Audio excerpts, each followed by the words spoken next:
ನೋಡಿ, silver prices prediction for 2026 $50 ಇರುತ್ತೆ ಅಂತ ಪ್ರೆಡಿಕ್ಷನ್ ಮಾಡೈತೆ JP Morgan. ಇವರು $4.3 trillion ಅಸೆಟ್ನ ಮ್ಯಾನೇಜ್ ಮಾಡ್ತಿದ್ದಾರೆ. ಇಂಡಿಯನ್ GDP ಅಷ್ಟು ಅಂದ್ರೆ 360 ಲಕ್ಷ ಕೋಟಿ ಅಸೆಟ್ನ ಮ್ಯಾನೇಜ್ ಮಾಡ್ತಿರೋ ಅಂತ ಕಂಪ್ನಿ. ಇವ್ರು ಹೇಳ್ತವ್ರೆ ಅಂದ್ರೆ ಏನೋ ಮ್ಯಾಟ್ರಿಕ್ ಇರುತ್ತೆ. ಗೋಲ್ಡ್ ಬಗ್ಗೆ ಏನ್ ಹೇಳ್ತೈತೆ ಅಂತ ನೋಡೋಣ. Gold prices will break 5,000 ounce ಅಂತ JP Morgan ಹೇಳ್ತೈತೆ. ಅಂದ್ರೆ ಗೋಲ್ಡ್ ಮತ್ತೆ ಮೇಲಕ್ಕೆ ಹೋಗುತ್ತೆ ಅಂತ ಇವ್ರು ಪ್ರಿಡಿಕ್ಷನ್ ಮಾಡ್ತಾವ್ರೆ. 2027 ಅಷ್ಟೊತ್ತಿಗೆ 6,000 ounce ಹೋಗುತ್ತೆ ಅಂತಾನು ಹೇಳ್ತಾರೆ. ಆಲ್ಮೋಸ್ಟ್ ಅಲ್ಲಿ 20,000 ಗ್ರಾಮ್ ಹೋಗುತ್ತೆ ಅಂತ ಇವ್ರು ಹೇಳ್ತಿರೋದು ನಿಜನಾ? ಇಷ್ಟಿಲ್ ಯಾವ ತರ ಆಗಿತ್ತು, ಗೋಲ್ಡ್ ಯಾವ ತರ ಆಗಿತ್ತು, ಸಿಲ್ವರ್ ಯಾವ ತರ ಆಗಿತ್ತು ಅಂತ ನೋಡೋಣ. ಸಿಲ್ವರ್ ನೋಡ್ರಿ 1980ನೇ ಇಸ್ವಿಲಿ $50 per ounce ಹೋಗಿದ್ದು.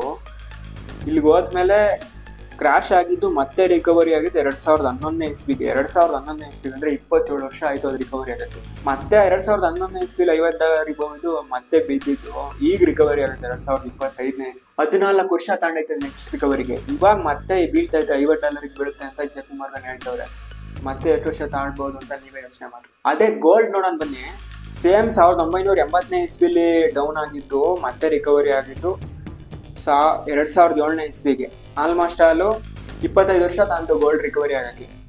ಆಮೇಲೆ ಮತ್ತೆ 2011ನೇ ಇಸ್ವಿಲಿ ಬಿದ್ದಿದ್ದು ರಿಕವರಿ ಆಗಕ್ಕೆ 2020ನೇ ಇಸ್ವಿಗೆ ತಾಂತು 9 ವರ್ಷ ತಾಂತು. ಈಗ ಬರೀ ಒಂದು 50-60 ವರ್ಷ ಹಿಸ್ಟ್ರಿ ನೋಡಿದ್ವಿ. ಇದೇ ತರ ಕಂಪ್ಲೀಟ್ ಆಗಿ ಒಂದು 100, 200, 300 ವರ್ಷ ಹಿಸ್ಟ್ರಿಲಿ ಏನಾಗೈತೆ, ಗೋಲ್ಡ್ ಯಾವ ತರ ಟ್ರೇಡ್ ಆಗ್ತಿತ್ತು, ಸಿಲ್ವರ್ ಏನಾಗೈತೆ ಅಂತ ತಿಳ್ಕೋಬೇಕು ಅಂತ ಇಂಟ್ರೆಸ್ಟ್ ಇತ್ತು ಅಂದ್ರೆ ಈ ಪೇಜ್ನ ಫಾಲೋ ಮಾಡಿ.